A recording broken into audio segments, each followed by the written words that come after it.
Des explosions ont secoué l'asphalte alors que 18 énormes roues grondaient à côté. Les véhicules blindés de la fondation SCP dévalèrent l'autoroute après un certain Freightliner FL86 Cab sur un semi-remorque qui était plus que ce que l'œil pouvait voir. L'avant du cortège a ouvert le feu avec les tourelles d'artillerie montées à l'arrière des voitures. Les balles ont touché la remorque du camion mais n'ont pas percé car la durabilité de la cible était bien trop élevée. En un instant, le Freightliner s'est transformé d'un véhicule terrestre aux couleurs vives en rien de moins qu'Optimus Prime qui a riposté. Les projectiles de son canon de barrage ont totalement décimé plusieurs des véhicules qui l'attaquaient, mais d'autres sont arrivés pour les remplacer. Il a activé ses ailes de jet et a survolé l'horizon de la ville, pulvérisant davantage de ces humains importuns avec son blaster ionique. Sous eux, les voitures explosaient alors que les conducteurs se baissaient et roulaient pour se protéger. Sur les toits, de nombreux agents de la force d'intervention mobile ont délaissé leur camouflage et déployé de plus grandes armes contre la surface. Avec de nombreux rapports tonitruants, les canons ont bombardé le corps métallique d'Optimus Prime. Le calibre était assez élevé pour égratigner l'armure des Autobots et Optimus riposterait. Il a sorti sa puissante hache énergon et a tranché l'un des énormes canons d'artillerie en deux moitiés qui ont explosé. À cet instant, les opérateurs de la Fédération du transport maritime sont arrivés rapidement avec leurs ailes de jet et des armes énergons adaptées. Optimus Prime grimace de douleur alors que la technologie Autobot volée inflige une bonne part de dégâts à sa forme mécanique. Il a essayé de riposter avec sa hache énergon, mais les cibles de taille humaine se déplaçaient trop rapidement pour être touchées. Optimus changea de tactique, abandonna sa hache et déploya une minigun énergon. Le taux de tir était si rapide qu'il a non seulement rattrapé les utilisateurs de jetpack, mais a également détruit toute l'artillerie de la fondation qui restait sur le toit. Optimus Prime a cherché de nouvelles cibles, mais l'une d'elles l'a trouvé en premier. C'était SCP-682, le reptile difficile à détruire, qui avait également développé des ailes de jet pour atteindre le leader héroïque des Autobots et entailler sa chair robotique avec ses griffes. Optimus Prime a vidé le chargeur de sa minigun à énergon dans l'imposante silhouette écailleuse de 682 et a immédiatement été rempli de regrets. L'attaque a seulement donné à SCP-682 un goût pour l'énergon et la capacité singulière de le manipuler. Optimus Prime et SCP-682 se sont affrontés avec des armes de pur énergon avant qu'une poursuite tendue n'éclate à travers le paysage urbain entre eux deux. En tête de cette course se trouvait Optimus Prime, reconverti en semi-remorque. Derrière l'Autobot se trouvait SCP-682, sous la forme d'un Tesla Cybertruck, car même le pouvoir signature des Transformers ne faisait qu'alimenter les capacités de combat en constante évolution du reptile. Les deux camions ont foncé dans un long tunnel où SCP-682 a démontré un harpon énergon qui s'est accroché à la remorque d'Optimus Prime. Les deux anomalies ont zigzagué et se sont écrasées à travers les autres voitures dans le tunnel, laissant une traînée de destruction sur leur passage. C'était la course de dragster la plus meurtrière de l'histoire, entre un robot géant et un lézard immortel. De l'autre côté du tunnel, Optimus Prime a repris sa forme humanoïde et a arraché le harpon énergon de sa poitrine avec ses mains cybernétiques nues. Il a ensuite lancé une paire de crochets énergons de son propre arsenal qui se sont plantés dans la chair partiellement mécanisée de SCP-682 et ont retourné son corps, nouvellement semblable à une voiture à l'envers. Optimus a ensuite piétiné directement le ventre chargé de tuyaux de moteur du reptile jusqu'à ce qu'il ne soit plus qu'une tache d'huile et de boue primordiale. SCP-682 a commencé à se régénérer pour retrouver sa forme redoutable prête au combat, alors Optimus Prime a déchaîné la pleine capacité de ses armes énergon et a presque atomisé le reptile difficile à détruire. Même cela n'a pas suffi à vaincre 682, mais Optimus Prime a utilisé ses ailes de jet pour être loin lorsque le lézard serait de retour à pleine force. Le reste de ses poursuivants de la fondation SCP serait bientôt sur sa piste, il ne pouvait donc pas ralentir. Pendant ce temps, les pilotes intrépides de la force d'intervention mobile Sigma 9, la force aérienne privée de la fondation SCP, poursuivent à pleine vitesse le Decepticon Starscream dans son mode de jet de combat. Un ciel rempli de missiles menaçait d'enfermer le robot extraterrestre dans une fin enflammée, mais Starscream était plus rapide que tout ce que les balistiques terrestres pouvaient espérer suivre. Avec un virage dynamique parfaitement exécuté, Starscream a pivoté avec ses turbines à réaction et a redirigé les missiles à guidage thermique vers les avions qui les avaient détirés. Les parachutistes de la Fédération internationale de motocyclisme survivants ont descendu vers le sol, honteux de leur perte critique.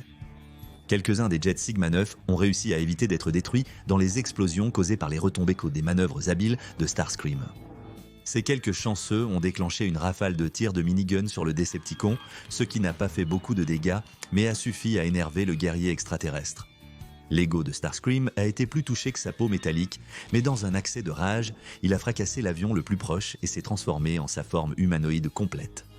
Il a donné un coup de karaté à un autre avion, provoquant une collision en chaîne et une énorme explosion. Starscream a ensuite lancé un trio de ses propres missiles, chacun se dirigeant vers un jet et réduisant leurs cibles en miettes. Sigma 9 n'en avait cependant pas encore fini, car les pilotes de réserve se sont mis en formation vers le Starscream, maintenant extrêmement furieux. Utilisant sa vitesse insensée et fulgurante, Starscream a activé sa scie et a taillé sa longueur à travers un jet entrant. L'instant où la lame de la scie a frappé le milieu du jet, ses moteurs ont explosé et ont arrosé Starscream de débris. Starscream a piqué du nez hors du nuage de fumée et a scié à travers d'autres jets de combat. Avec un kaboom fort, et soudain Starscream a paniqué lorsqu'un missile a frappé son aile de jet, par accident, le faisant tourner et tomber au sol. En se dressant sur ses gigantesques pieds robotiques, il aperçut des combattants humains fonçant vers lui. C'était SCP-289, les hommes rieurs, qui ont commencé à sauter sur Starscream et à utiliser leur force améliorée pour marteler des bosses dans le matériau de son corps. Starscream a riposté avec une haine furieuse pour ces petits terriens. Mais peu importe combien il les écrasait et combien peu de pitié il leur montrait, les hommes rieurs ne pouvaient pas être arrêtés.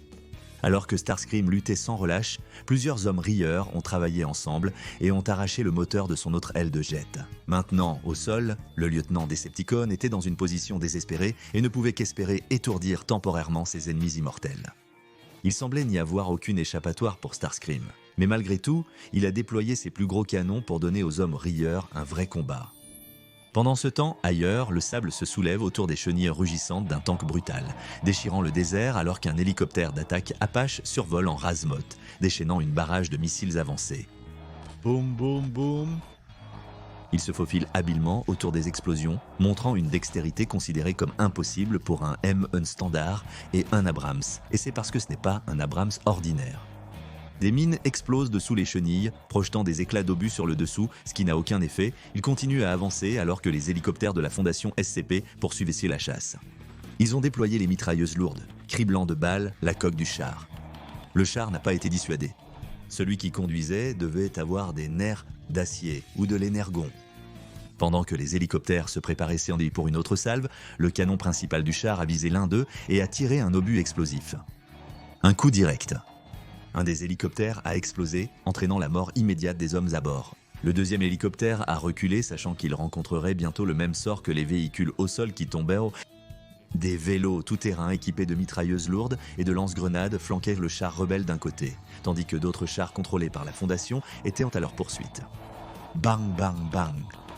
Les balles de mitrailleuses et la combustion des missiles et des tirs de chars remplissent l'air, et pourtant le char rebelle persiste, déviant ou esquivant chaque coup. Puis il s'est retourné subitement et a riposté. Un faisceau de pure puissance laser, énergon offensive, a été tiré, tranchant plusieurs chars en un seul et laissant leurs conducteurs comme des coques brûlées. Mais le char ne s'arrête pas. Il avance et fracasse les chars brisés sur son passage alors que les vélos tout-terrain s'efforcent de le contourner, tirant davantage de canons sur le char rebelle. Puis, avec un éclair d'énergon, le char s'est transformé, se repliant en le redoutable tyran Decepticon connu sous le nom de Megatron. Tous s'inclineront devant Megatron, rugit le robot. Sous son armure métallique, des roquettes d'art ont explosé et se sont dirigées en essaim vers les véhicules à ses pieds. Boum! Une symphonie d'explosions retentit à travers le désert, libérant une radiation mortelle qui donnera le cancer aux gens pendant des années à venir. À travers le désert, un Chinook fait rage dans l'air, fonçant droit sur Megatron, et tout son chaos.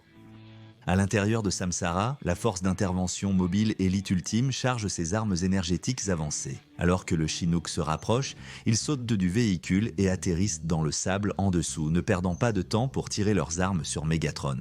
Les Décepticons ont été choqués par des armes qui pourraient réellement le blesser et a rapidement retourné ses canons ioniques contre Samsara et a riposté, faisant des flips et des pirouettes folles pour éviter les lasers. Samsara n'a pas été découragé, se rapprochant pour se rapprocher de leur ennemi bien plus grand, tirant sans relâche. Mais en se rapprochant, ils sont tombés dans le piège de Megatron.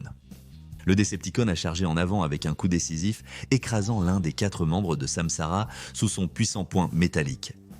Puis ce fut un carnage.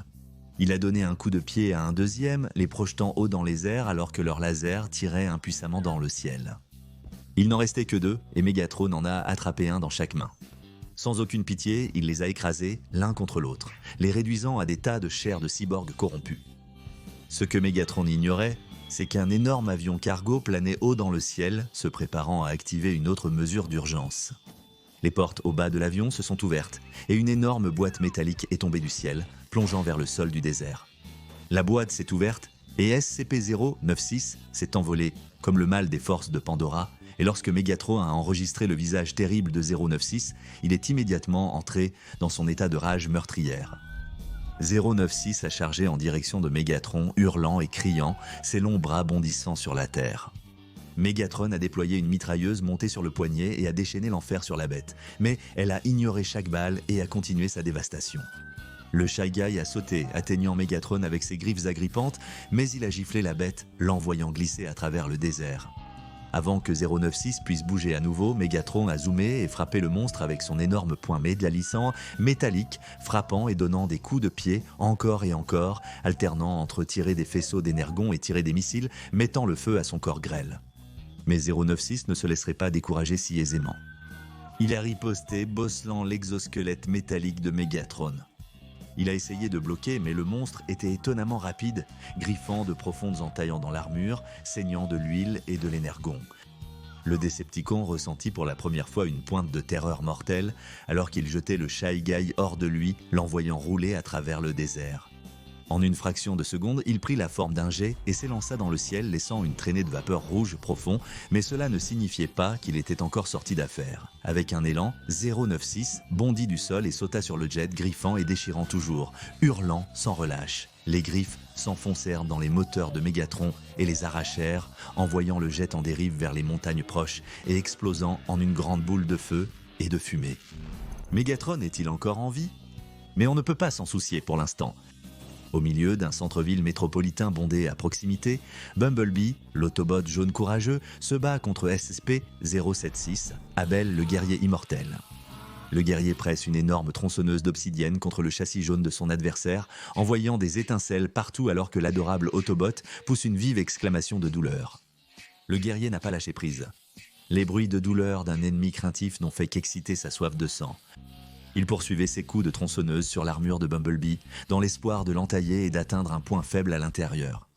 Bumblebee a transformé son bras en son canon à plasma emblématique et a tiré un coup sur Abel, brisant la tronçonneuse avant de donner un coup de poing sur la poitrine tatouée d'Abel, le faisant voler à travers la fenêtre du bureau derrière lui dans une pluie de verre.